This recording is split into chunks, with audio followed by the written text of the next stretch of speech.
Bien, tout à l'heure, nous avons lu la Mishnah des Pirkei Avot, de Mishnah 10 du chapitre 5,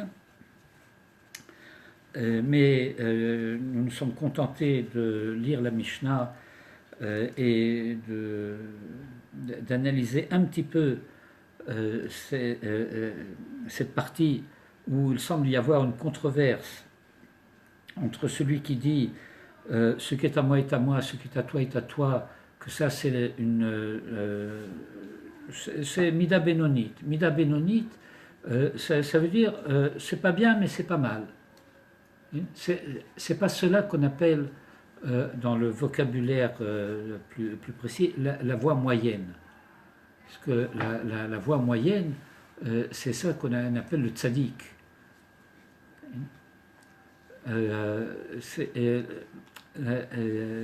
Pour donner un exemple un petit peu tranchant, si je puis dire, la voie moyenne, c'est le fil du rasoir.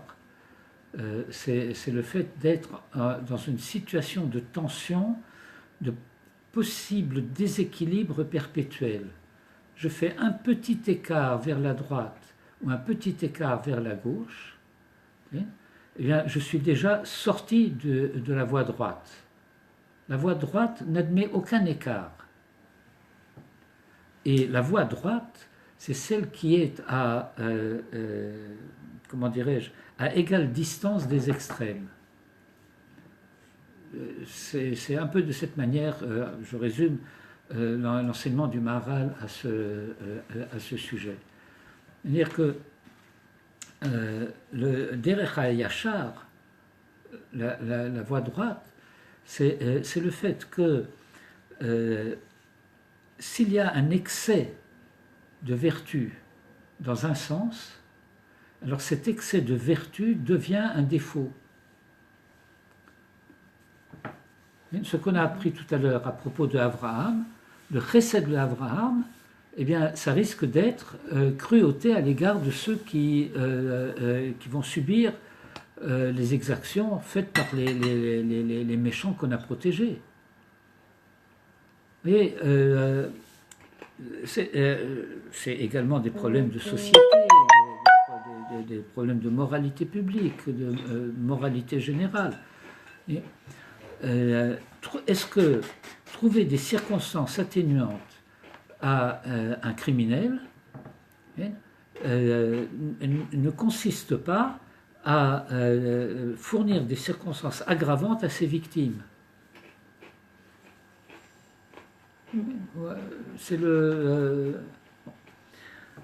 et donc nous avons vu que ce Sheli Sheli Shelach Shelach qui est Mida Benonite, eh bien il y a une opinion qui dit V'yesh omrim, et il en est qui disent Zo Midat Sdom, ça c'est l'attitude de Sodome.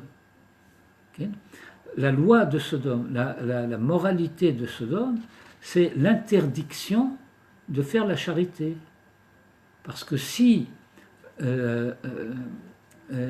Sheli Sheli, Shelach Shelach, mais dès le moment où moi je te donnerai gratuitement quelque chose qui est à moi, j'ai contrevenu à ce Sheli Sheli.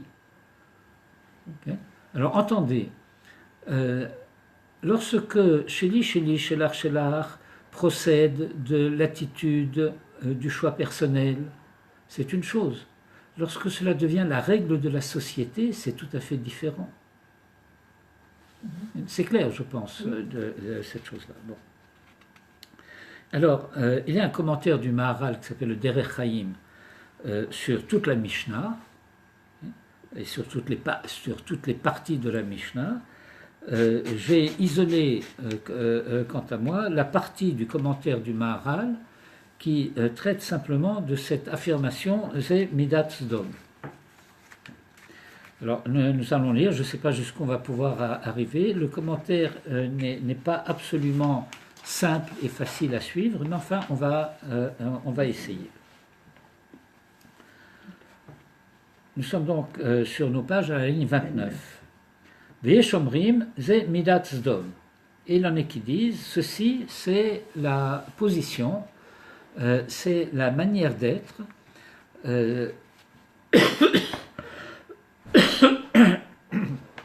de Sodome. Nir'e, il semble, qui Elu Yeshomrim, que ceux qui disent comme cela, Sovrim, pensent, qui mi chez Omer, shelach, que dès chez lo yavo acherim levakesh mimenu gamken, le chach Omer, shelach, que dès chez Yihye Omer, sheli. Alors voilà ce que le Maharal commence par dire. Derrière une affirmation donnée, il y a ce qu'on pourrait appeler un sous-entendu ou une intention cachée. Pourquoi est-ce que je vais dire shelach pour justifier sheli? Ce n'est pas qu'il y a, pour celui qui dit Zumidat Sdom, qu'il y a une attitude d'égalité, tu n'empiètes pas sur moi, je n'empiète pas sur toi, mais il n'en reste pas moins que dans les relations de convivialité qui peuvent exister entre nous, toutes les modulations de cette situation sont possibles. Mais voilà ce que pense le raisonnement de celui qui dit, ça c'est, attention, ça c'est Midat Sdom. Pourquoi c'est Midat Sdom? C'est parce qu'une telle attitude cache une intentionnalité. Laquelle? Mishomer shelach, que de shelo yavu acherim levakesh mimenu gamken. Dit celui qui dit ce qui est à toi est à toi, c'est en vue de la réciprocité de cette attitude. Si celui à qui je dis ce qui est à toi me dit aussi à moi ce qui est à toi, cela revient à dire ce qui est à toi est à toi, ce qui est à moi est à moi. Mais si je ne dis pas ce qui est à toi, alors je cours le risque qu'on vienne me demander. Et donc je sous-entends par là que des shelo yavo acherim, pour qu'on ne vienne pas le vakesh memenu, me demander quoi que ce soit. Gamken. Le chach Omer shelach, que des chez Yihye Omer, afin de pouvoir dire, on tourne la page, sheli, ce qui est à moi est à moi. Qui yefshar la Adam le vakesh davar, que Mosé, parce qu'on ne peut pas demander à quelqu'un de dire une chose pareille, shomar sheli, veshelach sheli, que ce qui est à moi est à moi, et ce qui est à toi est à moi. Parce que ça, c'est le rachat, comme on a vu tout à l'heure. Ou le fichach omer shelach, que des shelot tevakesh micheli. Et donc, qu'est-ce que cela signifie? Cela signifie davarze bevadai midat sdom, que ça c'est vraiment évidemment l'attitude de Sdom. Pourquoi? Shelo hayu rotzim lehenot acherim mishelahem, parce qu'ils ne voulaient pas faire profiter qui que ce soit de ce qui était à eux. Klal, en aucune façon. Vehayu marchikim atzmam, et ils s'écartaient, s'éloignaient les uns des autres, chez le yihu mehanim acherim, de telle sorte que personne ne profite de personne. Ad shelo hayu rotzim hem liot nehenim meacherim. Et donc, en toute logique, eux-mêmes ne voulaient pas profiter des autres. Mitne shehayu yereim, parce qu'ils craignaient que s'ils acceptaient de profiter des autres, les autres voudraient aussi profiter d'eux. Shegam acherim yavo liot nehenim mehem. Ou le chach midazot, et c'est pourquoi cette attitude, shomer shelach vesheli, ce qui est à toi est à toi, ce qui est à moi, est appelée midat sdom. Midat sdom, je dirais d'une certaine manière, c'est ce qui conduit finalement à l'indifférence à l'égard d'autrui. Ou behapelige, et voilà le sujet de leur discussion. Sur quoi diffèrent-ils? En quoi sont-ils en discussion? Qui le lishna kama, la première thèse qui est présentée par la Mishnah, Sheli Sheli Shelach Shelach Zumida Benonit, Omer Shelach Shelach Sheli Sheli, En Omer Shelach Shelach que des Shelo Yavu Acherim Liot Nehenim Mimenu Vechule. Parce que le premier ne fait pas ce raisonnement. Celui qui dit Zumida Benonit, il ne considère pas que celui qui dit Shelach Shelach, c'est pour justifier essentiellement Sheli Sheli. Parce que encore une fois, dans la réciprocité, celui qui dit Sheli Sheli et qui admet que l'autre qui est en face de lui dise aussi Sheli Sheli, cela revient à dire que celui qui dit Sheli Sheli, il dit aussi Shelach Shelach. Il dit, bon, ben, c'est en toute justice. Bon. Et le cas échéant, ça n'empêche pas que, éventuellement, il puisse y avoir des situations où il y a de l'entraide, il y a de la gentillesse, il y a de la bonté, il y a de la charité, etc. Mais cela devient précisément gentillesse, bonté, charité, etc. parce que ce n'est pas la conformité à la norme de base. Quand est-ce que je peux dire que j'ai fait un acte de charité?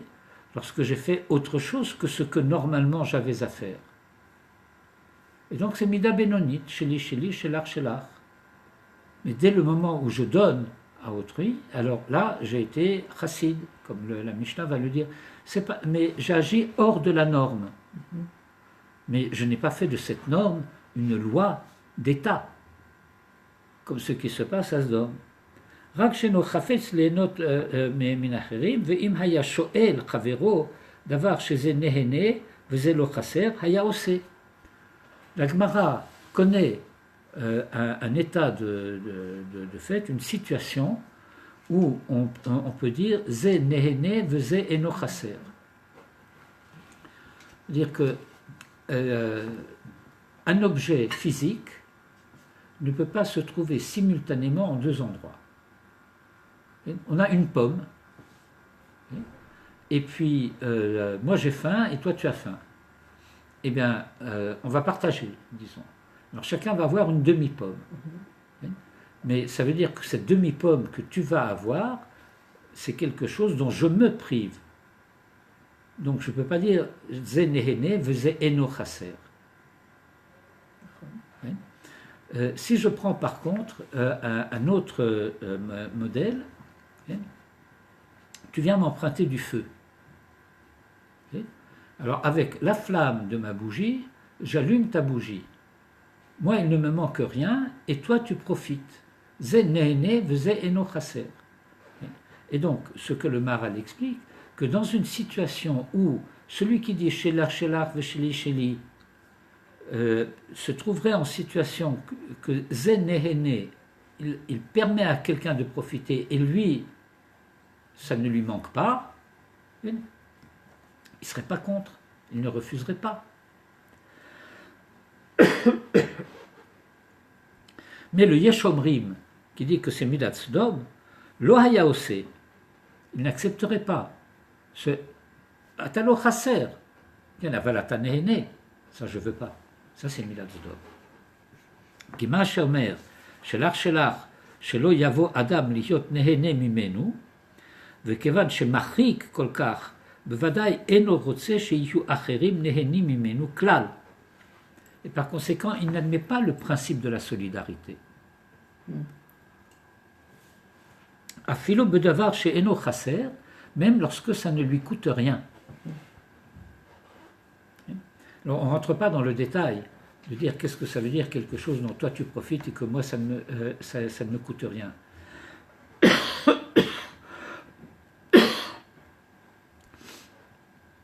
Ça peut être une situation où en ce moment, je n'ai pas besoin de cet objet. Donc je peux te le prêter, ça ne va pas me manquer. Je n'étais pas en train de m'en servir, je n'en ai pas besoin dans l'immédiat. Vous comprenez les implications. Ça veut dire qu'il y a une socialité, une convivialité, une situation d'échange et d'entraide possible, et que, bien entendu, le chassid, ce sera celui qui par principe dit ce qui est à toi et ce qui est à moi est à toi aussi. C'est-à-dire je mets ce qui est à moi à ta disposition, dans certaines limites que la Gemara va établir. Parce qu'elle va dire celui qui renonce à plus d'un certain pourcentage de 20%, va dire le Talmud. Eh bien, c'est un fou. Hein? Oui, c'est un fou. C'est pas un généreux, c'est un fou. Et donc dans certaines limites. Mais ça veut dire que c'est ça le principe. Et alors, dans ce principe, le principe de la moralité, c'est que lorsque je dis précisément Shelar, Sheli, Sheli, Shelar, Shelar, Sheli, Shelar, je ne dis pas ça au nom d'une réversibilité, comment on dit, d'un échange. Il y a des situations dans lesquelles, s'il n'y a pas précisément cette dimension de réciprocité, alors ça ouvre la porte à tous les excès, à tous les maux. Mais il y a des situations où cette réciprocité ne peut avoir de valeur que précisément lorsqu'elle n'est pas exigée. Une situation sociale où chacun dit à l'autre ce qui est à toi est à toi, ce qui est à moi est à ta disposition, et que l'autre dit pareil, ça c'est une société fraternelle. Mais le Sheli, Shelar, ne peut pas être exigé, parce que cela consisterait à dire Shelar, Sheli, si c'est exigé. Vous comprenez là où ça s'inverse. Et la question ne se pose pas. Minayin le yesh omrim lomar shelachach eno rotze lihyot nehene min acherim shegam acherim lo nehene mimenu. Est-ce que ce n'est pas une pure hypothèse de dire que la raison pour laquelle il dit ce qui est à toi, c'est parce qu'il ne veut pas que l'autre vienne lui dire eh ben, prête-moi, donne-moi quelque chose, parce que il veut prétendre à la pure possession de ce qui est à lui-même. Peut-être que ce n'est qu'une hypothèse de lecture, mais ce n'est pas une affirmation. Et d'où est-ce que tu peux affirmer cela de cette manière péremptoire? Shema Amida Benoniti. Peut-être que c'est précisément une situation qui n'est pas la meilleure possible, qui n'est pas excellente, mais qui est moyenne. Ce n'est pas de haute moralité, mais ce n'est pas de haute immoralité. Veillir et il semble de se viraler, que voilà le raisonnement qui est fait, de yoter yeshlomar mashamar shelach shelach vesheli sheli, hakol mida achat bishvil kach omer shelach shelach, kede sheyuchal lomar sheli sheli kedeleil. Dit la rationalité de dire cette façon de dire les choses.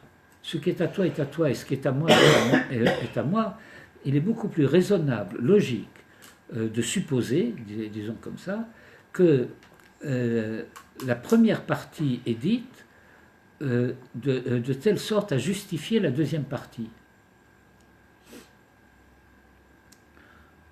Velotomar, ma shomar shelach shelach, she'eno rotze liot nehene vehu midat tova. Et ne dit pas que celui qui dit ce qui est à toi, je ne veux pas profiter de toi.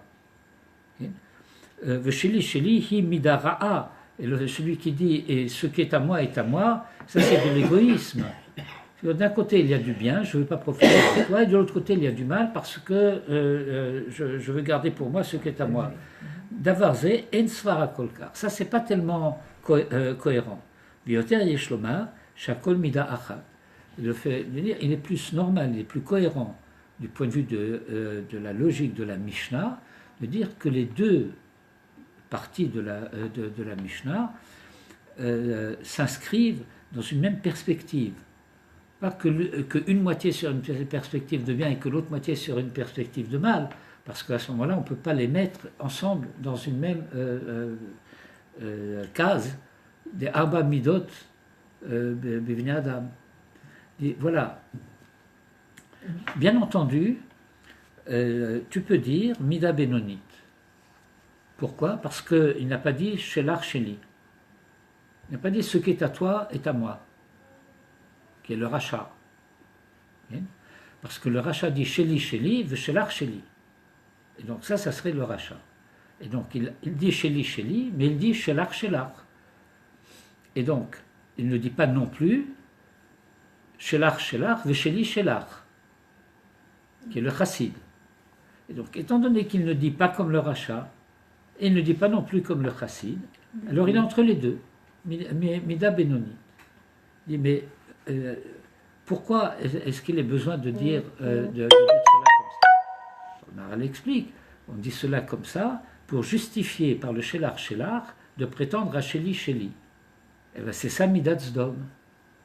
Autrement dit, ce que le Maharal met en évidence à partir de la Mishnah, c'est qu'il y a une certaine logique psychosociologique, si je puis dire, qui pourrait faire prendre ce qui est Midat Sdom pour Mida Benonit. C'est-à-dire, c'est ni bien ni mal. Mais en réalité, il y en a un qui est rachat, mais la Midat Sdom, c'est pire. Vous comprenez le raisonnement impliqué par cela? Et pourquoi c'est pire? Eh bien parce que ça se fait prendre pour une certaine moralité. Au moins celui qui dit Shelar, Shelar, Shelar, Sheli, c'est clair que c'est immoral. C'est clair que c'est la violence de l'appropriation du bien d'autrui, etc. Au moins, il n'y a pas de malentendu possible. Mais celui qui dit Shelar, Shelar, Sheli, Sheli, eh bien, ça pourrait sembler être une attitude sans grande vertu, mais sans immoralité. On dit non, non, non. Ça, c'est pire que le rachat. Parce que précisément, comment dire, c'est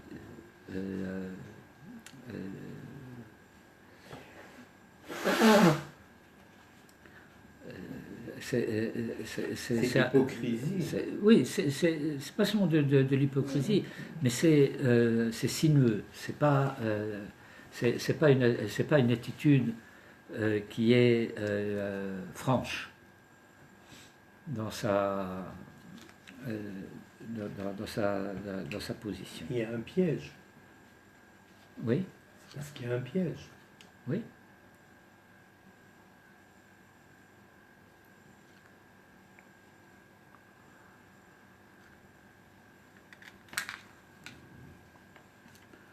Tov. Ben, je pensais que ça nous prendrait peut-être un petit peu plus longtemps, mais il s'avère que non. Et donc on a fini un petit peu plus tôt. Ça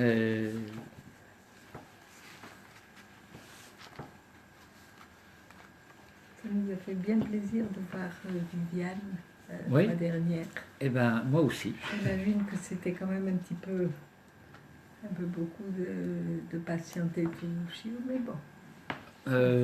Oui, mais enfin, disons que on avait aussi cette visite à faire avant, voilà, de toute façon. et qu'on considérait comme étant une obligation. C'est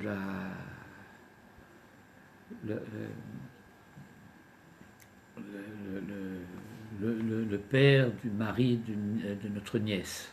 Bon. Donc c'est pas de la proche famille, non, mais enfin, on peut dire c'est le grand-père de nos petits-neveux. C'est une autre manière de dire les choses. Voilà. Okay. Et bon, on tenait quand même à aller leur rendre visite. Ça n'a pas été simple parce qu'ils habitent quelque part. Pour Viviane, c'était pas d'un accès facile.